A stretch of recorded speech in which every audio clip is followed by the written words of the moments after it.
அன்பும் அறிவும் வாய்ந்த நடுவர் அவர்களே, மேடையில் இருக்கிற பேச்சாளர் பெருமக்களே, மெட்ராஸ் பல்லவா ரோட்டரி சங்கத்தை சார்ந்த அனைத்து சொந்தங்களே, என்னுடைய வணக்கத்துக்கும் மரியாதைக்கும் உரிய ஏஎல்சி ஐயா அவர்களே, சாரதா அம்மா அவர்களே, அரங்கத்திற்கு தன்னுடைய வருகையால் சிறப்பு சேர்த்திருக்கின்ற எங்கள் இலக்கிய குடும்பத்தை சார்ந்த வாசுகி அம்மா அவர்களே, விஜயகிருஷ்ணன் ஐயா அவர்களே, இங்கே வெளிச்சத்தில் இவ்வளோதான் எனக்கு தெரியுது, வேறு யாராவது விட்டு போயிருந்தால் அவர்களையும் சேர்த்து உங்கள் எல்லாருக்கும் என்னுடைய பணிவன்பு கலந்த வணக்கங்கள். இப்போ ஒரு பெரிய நெருக்கடியில் நான் இருக்கேன். ஏனென்றால் நேரம் நகர்ந்து கொண்டே இருக்கிறது. இங்கிருந்து சில பேர் வெளியே போவதும் வருவதுமாக இருக்கிறீர்கள். ஒருவேளை உங்களுக்கும் நேரமாகி கொண்டிருக்கிறது என்பதை எங்களுக்கு நீங்கள் சொல்லாமல் உணர்த்துகிறீர்கள். எனக்கு சொல்றாங்க. ஆனால் பேச வேண்டிய இந்த தலைப்பினுடைய ஆழமும் வீச்சும் விரிவும் எங்களை இதற்குள்ளே ஆழ ஆழ இழுத்து கொண்டே இருக்கின்றது. கைத்தறியை தன்னுடைய தொழிலாக கொண்டிருக்கின்ற நெசவாள சகோதரர்களும் அவர்கள் குடும்பத்தை சார்ந்தவர்களும் இங்கே இருக்கின்றார்கள். அவர்களினுடைய தொழில் நசிவடைந்து கொண்டிருக்கிறதோ என்ற கவலையினால் தான் இந்த அரங்கம் அவர்களை இங்கே அழைத்திருக்கிறது. அப்படித்தானே? அதுதானங்க உண்மை. சின்ன சின்ன ஈழை பின்னி பின்னி வரும் சித்திர கைத்தறி சேலையடி, நம்ம தென்னாட்டில் எந்நாளும் கொண்டாடும் சேலையடி. அன்னையர் தந்தையர் வண்ண குழந்தைகள் புன்னகை மங்கையர் போற்றி புகழ்ந்திடும் ஆடையடி சேலையடி போடுங்கடி என்று பட்டுக்கோட்டை பாடல் எழுதினார். ஒற்றுமையோடு அத்தனை நூலும் ஒழுங்காய் வந்தால் உயரும், இதில் ஒரு நூல் அருந்தால் குளரும், இதை ஓட்டும் ஏழை கூட்டுறவாலே இந்த உலகில் தொழில் வளம் உயரும். இதுதான் பட்டுக்கோட்டை எழுதிய பாடல். எனக்கு முன்னாலே பேசிய அந்த அணியிலே இருக்கிற குழந்தைகளான தெய்வானைக்கும் முத்துக்குமரனுக்கும் இந்த பாடல் எல்லாம் தெரியாது.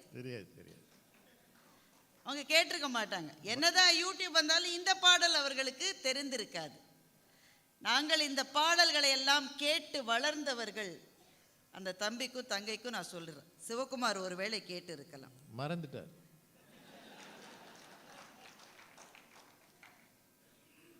தெய்வானை வந்து பேச ஆரம்பிக்க, அவங்க கிளம்பிட்டே இருக்காங்களே. சரி, ஓகே, வந்துருவாங்க. அங்க வாசல்ல போய் சரி வரவேற்பு பண்ணிட்டு வந்துருவாங்க. இப்போ பிரச்சனை எவ்வளவு ஆழமானதுன்னு தெரியாமலே பேசிக்கிட்டு இருக்காங்க. தெய்வானை சொல்லுகிறார், இந்த கைத்தறியினுடைய அழகே அதனுடைய தனித்துவம் தான். ஒன்று மாதிரி இன்னொன்று இருக்க முடியாது. இதை சிறப்பாக வெளியிலே எல்லாருக்கும் தெரிகிறபடி உதவ இன்ஸ்டாகிராம் இருக்கிறது என்று தெய்வானை சொல்லுகிறார்கள். ஆஸ்திரேலியாவிலேருந்து ஆர்டர் வருதான், அமெரிக்காவிலேருந்து ஆர்டர் வருதான். கவர்மெண்ட் சொல்லுவார் இல்லை, ஜப்பானில் ஜாக்கி சான் கூப்பிட்டாங்க, அமெரிக்காவில் மைக்கேல் ஜாக்சன் கூப்பிட்டாங்க. ஏமா எல்லாரும் அப்படி கூப்பிட்டு இன்ஸ்டாகிராம்ல பார்த்து ஆர்டர் பிளேஸ் பண்ணா இந்த தொழில் நலிவடைந்து போய் கொண்டிருக்கிறதுன்னு எப்படிமா சிச்சுவேஷன் வந்தது? இப்படி பண்ணியிருந்தா இந்த ப்ரோக்ராமே தேவையில்லையே. என்ன நடந்துட்டு இருக்குன்னு தெரிஞ்சிட்டாது நீங்க பேசுறீங்களா? அம்மா, இன்ஸ்டாகிராம்ல நீங்க போடும்போது அது கைத்தறியால் நெய்யப்பட்டதா இல்ல பல்க் ப்ரொடக்ஷன் மிஷின்ல இருந்து வந்துதான் அந்த எண்டில் இருக்கிறவனுக்கு எப்படிமா தெரியும்? அதுதானே பிரச்சனை இவர்களுக்கு. ஒரு தொழிலை நீங்கள் தனிப்பட்டவர்கள் தங்களினுடைய கைகளினால் செய்து கொண்டிருந்த ஒரு தொழிலுக்கு அதை நீங்க ஆட்டோமேஷன் கொண்டு வர போது, மிக பெரிய அளவிலே மெஷின்ஸை உள்ளே நீங்கள் புகுத்துகிற போது, இதை மாத்திரமே வாழ்வாதாரமாக நம்பிக்கொண்டிருக்கிற மனிதர்களினுடைய வாழ்க்கை என்ன ஆகும் என்று சிந்திக்க வேண்டியவர்கள் சிந்திக்காவிட்டால் இன்பமா துன்பமா என்று நான் கேட்கின்றேன். அதுதானங்க பிரச்சனை. நீங்க எதுக்காக ஆட்டோமேஷனை கொண்டு வரீங்க? ஒரு சேலை செய்கிற இடத்துல 1000 சேலை செய்யலான்னு மிஷினை கொண்டு வரீங்க. இந்த ஒரு சேலையை தன்னுடைய ஆத்ம சமர்ப்பணத்தோடு ஒரு நாள் 2 நாள் தரிலேந்து எந்திரிக்காம உட்கார்ந்து ஒருத்தன் செஞ்சுட்டு இருந்தான்ல, அவனுடைய உழைப்புக்கும் அவனுடைய தனிப்பட்ட கலைத்திறத்துக்கும் என்ன மரியாதையை இந்த சமூகம் கொடுத்தது என்று நான் கேட்கின்றேன். நீங்க 1000 சேலை வந்தாச்சு, ஆனா இந்த ஒரு சேலையினுடைய அழகு நுட்பம், அதை செய்தவனுடைய வாழ்வு பாழாகி போனது என்றால் உங்க ஆட்டோமேஷனால இன்பமா துன்பமா? தெரியாமலேயே 3 பேர் பேசியிருக்காங்க. அதுக்கு ஒரு தலைவர் வேற அந்த அணிக்கு. தெய்வானை பேச ஆரம்பிக்கிற போதே கேட்குறாங்க, அனுகிரகா பேசுனது புரியலையாமா. புரியாத மாதிரியே எஸ்ஜே சூர்யா மாதிரி பேசியிருக்காரு. உங்க அணித்தலைவர் மாத்திரம் எப்படி பேசினாரு? உள்ள வருகிற போதே எல்லாம் என்றால் எல்லாம் இல்லை. இது ரொம்ப புரியுற மாதிரி இருக்க. கொஞ்சம் குழப்பமா தான் இருக்கு. முதல்ல உங்க அணிக்குள்ள ஒரு முடிவுக்கு வாங்க. தெய்வானை பேசும்போது சொல்லாங்க, நைட் செக்யூரிட்டின்னா நைட்ல தானே வேலை செய்யணும். நாங்க இல்லைன்னு சொல்லலையே. நைட் செக்யூரிட்டின்னா கால் இல்லாம உட்காந்துருப்பாங்க. கேள்வியை புரிஞ்சுக்குங்க. அனுகிரகா என்ன சொன்னாங்க? நீங்க ஐடி துறையில இருக்கிறவங்க, இவ்வளவு நேரம் இருக்காமா உங்களுக்கு? நீங்க சொல்லுங்க. நானும் அந்த துறையில இருந்தவ தான், எனக்கு தெரியும். ஒர்க்கிங் ஹவர்ஸ் 10ல இருந்து 6, 7, 8 என்ன வேணா வச்சுக்கோங்க. நீங்க 8 மணிக்கு வேலையிலிருந்து நீங்கள் வீட்டுக்கு வந்த பிறகு உங்களுடைய போன்லயோ உங்க லேப்டாப்லயோ உங்க ஆபீஸ்ல இருந்து உங்க பாஸ் கிட்ட இருந்து ஒரு அழைப்பு கூட இல்லைன்னு சொல்லுங்க. நாங்க 3 பேர் கீழே இறங்கிடுறோம்.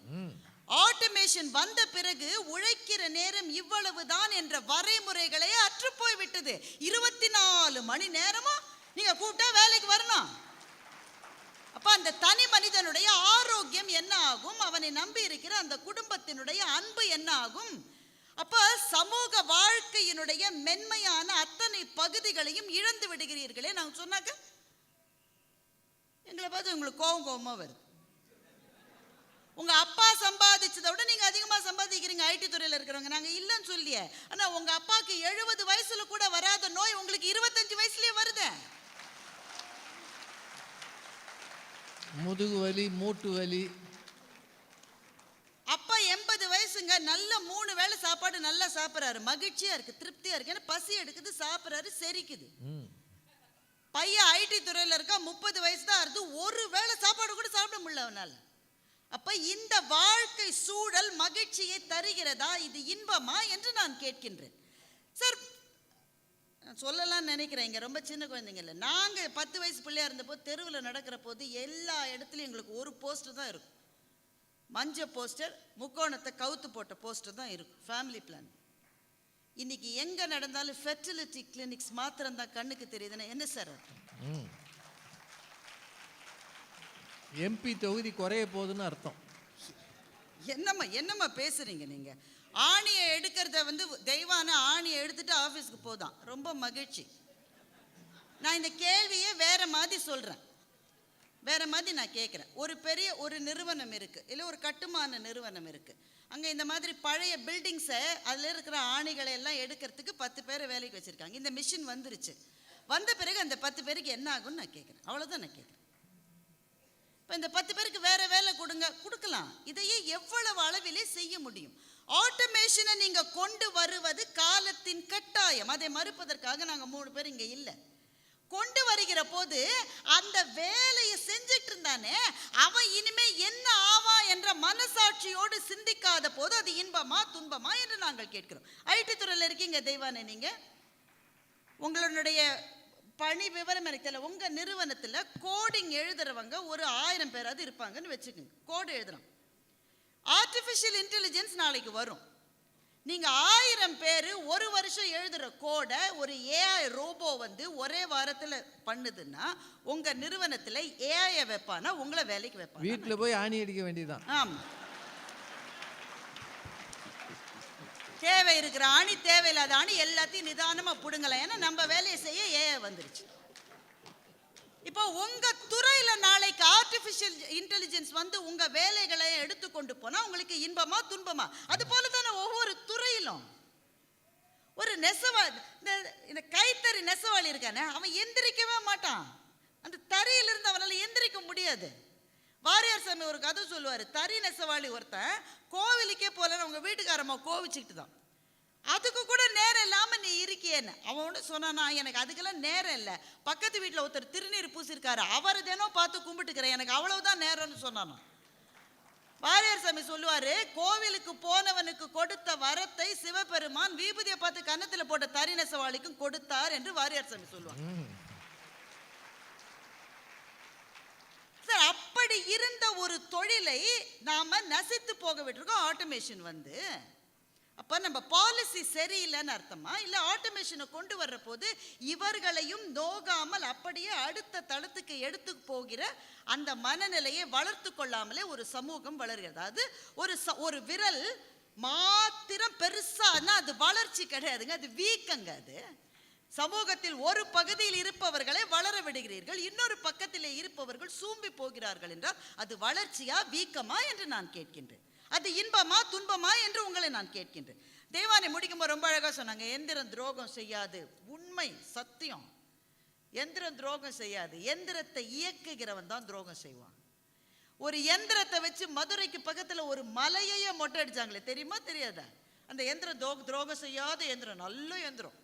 தெய்வானை போய் தடி தடி கொடுப்பாங்க அந்த எந்திரத்தை. ஆனா பாழா போன எந்திரம் மலையையே மொட்டை அடிச்சிருச்சு. ஏன்? அதுக்கு டிஸ்கிரிஷனே கிடையாது. மலையை அழித்தால் மானுட சமூகமே மாளும் என்பது எந்திரத்துக்கு தெரியாது. அப்ப சுயநலம் கொண்ட மனிதன் ஒருவனுடைய கையில் அந்த இயந்திரம் இருக்கிற போது அது இயற்கையை சுரண்டும்.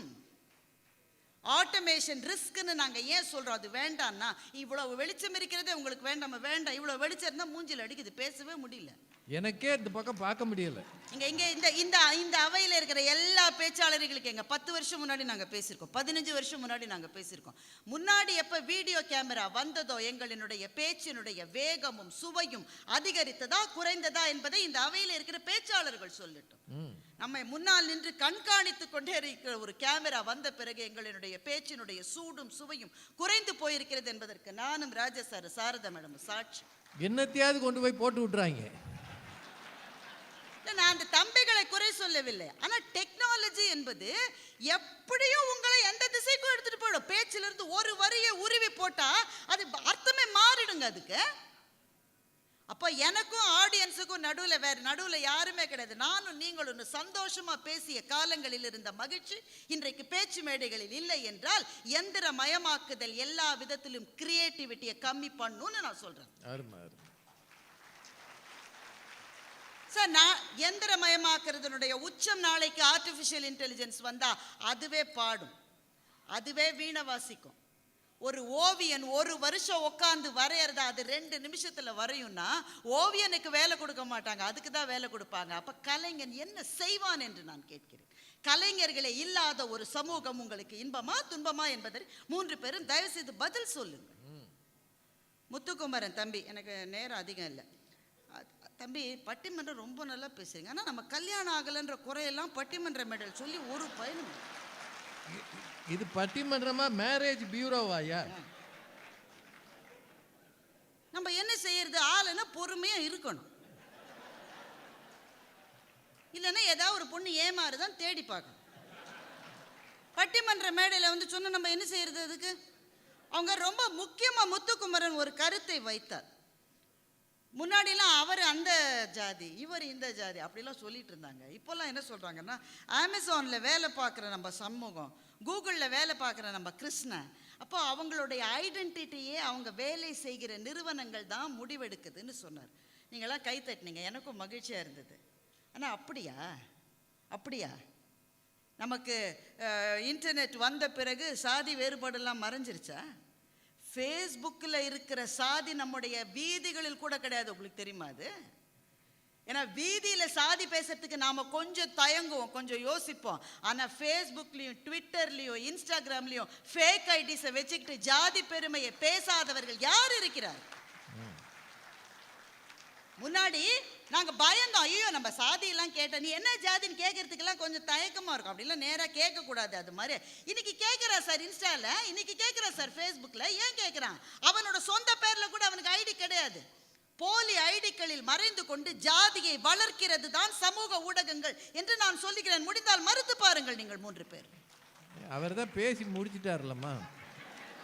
அப்ப அவர்கள் சார்பில் நடுவரான நீங்கள் மறுத்து பாருங்கள். எனக்கு இதானா வேலை? நீங்க ஏதாவது சொல்லுவீங்க, அது நான் மறுக்காம இருக்கப்படாதுன்னு முடிவில் இருக்காங்க. வேகமா முடிச்சிடுறேங்க. ஆட்டோமேஷன் என்பது நமக்கு தேவை. யார் இல்லைன்னு சொல்ல முடியும்? நீங்க மிக்சியை கண்டுபிடிச்சது, கிரைண்டரை கண்டுபிடிச்சது, இதெல்லாம் ஆட்டோமேஷனுடைய மிகச்சிறிய பபிள். இதெல்லாம் நான் மாஸ் ப்ரொடக்ஷனை பத்தி பேசிக்கிட்டு இருக்கேன். ஒரு மிஷின் டெக்னாலஜி ஒன்று வந்த பிறகு கன்சியூமரிசம் என்பது வளர்கிறது. அவங்க என்ன சொல்றாங்கன்னா, இதே இப்போ நமக்கு நம்ம வீட்டில் ஒரு டிவி இருந்ததே பெரிய அதிசயமா இருந்தது. நான் ஸ்கூலில் படிக்கிற போது எங்கள் அப்பா வாங்க மாட்டேன்னு சொல்லிட்டார். +2 முடிச்ச பிறகுதான் டிவி. நான் +2 மட்டும் எங்கள் வீட்டில் டிவியே வாங்கலை. ராஜா சாரினுடைய வீட்டை பற்றி எனக்கு தெரியும். அவர் 11th ஸ்டாண்டர்ட் எழுதுற மட்டும் அவங்க வீட்டில் எலக்ட்ரிசிட்டி கூட கிடையாது.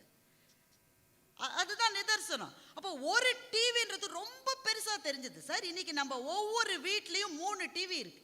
அதாவது தனித்தனியா ஓடிட்டு இருக்கு. ஒரு டிவியை பார்க்கறதுல அவன் போனை பார்த்துட்டு இருக்கு. சார், தரையில உட்காந்துக்கிட்டு சோறு கம்மியா இருக்கும். சார், சோறு கம்மியா தான் இருக்கும். தரையில உட்காந்துக்கிட்டு எல்லா பிள்ளையும் கை நீட்ட சொல்லி ஒவ்வொரு உருண்டையை வைப்பாங்க. வயிறு நிறைஞ்ச அப்புல இருக்கும். இன்னைக்கு எல்லா வீட்லயும் டைனிங் டேபிள் இருக்கு. நான் இன்னைக்கு சவால் விடுறேன், ஒரு வீட்லயாவது குடும்பம் மொத்தமும் டைனிங் டேபிள்ல உட்காந்து சாப்பிட்டுன்னு சொல்லுங்க, நான் இறங்கிறேன் மேடம். டைனிங் டேபிள்ல என்ன இருக்குன்னா, ஒரு அம்மா செருப்பு வச்சிருக்கு. அமேசான்ல இருந்து டெலிவரி ஆன செருப்பை டைனிங் டேபிள்ல வச்சிருக்கு. புத்தகம் இருக்கு, நியூஸ் பேப்பர் இருக்கு, என்னென்ன பொருளாம டைனிங் டேபிள் இருக்கு. சோத்து சம்பந்தமா எதுவுமே டைனிங் டேபிள் இல்லை. எதுக்கு டைனிங் டேபிள் நம்ம வீட்டுக்கு? ஒரு பையன் உட்காந்து அதில் சாப்பிட்றதுல அவன் ரூம்ல தனித்தனியா தின்னுது. இதுக்கு எதுக்கு டைனிங் டேபிள் உங்களுக்கு? அந்த அம்மா சமைக்கும் போதே சாப்பிட்டுருது. சார், அப்போ ஒன்றாக கூடி இருத்தல், மகிழ்தல், அன்பை பரிமாறிக்கொள்ளுதல், இது எல்லாவற்றையுமே சாதனங்கள் தடுக்கிறது, இடைஞ்சலை ஏற்படுத்துகிறது என்றால் இந்த சாதனங்களினால் நமக்கு இன்பமா துன்பமா? இப்போ சாதனங்கள் இல்லாமல் உங்களால் வாழ்ந்து விட முடியுமா? அவங்க பதிலுக்கு கேட்கிறாங்க. வாழ முடியாது என்பதுதான் என்னுடைய பதில். ஆனால் இன்றைய தலைப்பு வாழ முடியுமா முடியாதா என்பதால் அது இன்பமா துன்பமா என்பதுதான். சார், கன்சியூமரிசம் வளர்த்து கொண்டே போகிறோம். ஒரு டிவி இருந்த வீட்டில் 3 டிவி இருக்கு. ஒரு லேண்ட்லைன் போன் இருந்த வீட்டில் இன்னைக்கு கிட்டத்தட்ட 6 போன் கனெக்ஷன் இருக்கு. உங்க போனை 2 வருஷத்துக்கு ஒரு தடவை மாத்துறீங்கல்ல, அந்த போனுடைய எலக்ட்ரானிக் குப்பைகள் எங்கே போய் சேருகின்றன? வளர்ந்த நாடுகளிலிருந்து நம்முடைய நாட்டுக்கு கொண்டு வந்த அந்த குப்பைகளை நம்முடைய கடலிலே கொட்டிவிட்டு போகிறார்களே. நம்முடைய மீன்கள் நாளைக்கு எப்படி வாழும்? பெரிய பெரிய இயந்திரங்களை கொண்டு வருகிறீர்களே, அந்த இயந்திரங்களை வைப்பதற்காக காடுகளை அழிக்கின்றோமே. நாளைக்கு நம்முடைய பேர குழந்தைகள் கிணறு என்றால் என்ன, தண்ணீர் என்றால் என்ன என்று தெரியாமலே வாழ்கிற வாழ்க்கை அவர்களுக்கு வந்தால் அது இன்பமா துன்பமா என்று நான் கேட்கின்றேன். அப்போ பெரும் ஆட்டோமேஷன், நவீனப்படுத்துதல், இயந்திரமயமாக்குதல் மனிதர்களினுடைய கன்சியூமரிசம் மிகப்பெரிய அளவிலே வளர்த்து வருகிறது. இதே அளவில் வளர்ந்துட்டே போனா இந்த ஒரு பூமி நமக்கு போதவே போதாது. இன்னும் 10 பூமி வேணும். ஆனா இந்த பிரபஞ்சத்தில் உயிரோடும் ஆக்சிஜனோடும் இருக்கிற ஒரே ஒரு இடம் நம்ம பூமி மாத்திரம்தான். நம்ம அதை சுரண்டி சுரண்டி கடல் இல்லாமாக்கி, மலை இல்லாமாக்கி, காடு இல்லாமாக்கி, நதி இல்லாமாக்கி போய்கிட்டே இருந்தானா நாளைக்கு நம்முடைய குழந்தைகள் எப்படி வாழப் போகிறார்கள் என்று நான் கேட்கின்றேன். கோவை பாலா என்ற ஒரு கவிஞரனுடைய கவிதையை சொல்லி முடிக்கின்றேன். கூட்டங்களை தொடங்குகின்ற போது கடவுளை வணங்கி தமிழை வணங்கி தொடங்கினோம், நன்மைதான். ஆனால் இன்றிலிருந்து செடியை வணங்கி, மலரை வணங்கி, மாட்டை வணங்கி கூட்டங்களை தொடங்குவோம். வராத மழையும் வறளுகின்ற காடும் இதுதான் நமக்கு காத்திருக்கிறது என்பதை எச்சரித்து கொண்டே இருக்கிறது என்று சொன்ன கோவை பாலாவினுடைய கவிதையை இந்த மன்றத்தில் வைத்து, ஆட்டோமேஷனுடைய மிகப்பெரிய பிரச்சனை இயற்கையை அது சுரண்டும். இயற்கை சுரண்டப்படுகிற போது தனி மனிதர்களினுடைய வாழ்வாதாரம் பாதிக்கப்படும். அது ஒரு நாளும் நன்மை அல்ல, அது தீமைதான் என்று சொல்லி நல்ல தீர்ப்பு வழங்குவார் நடுவர் என்ற நம்பிக்கையோடு விடைபெறுகின்றேன்.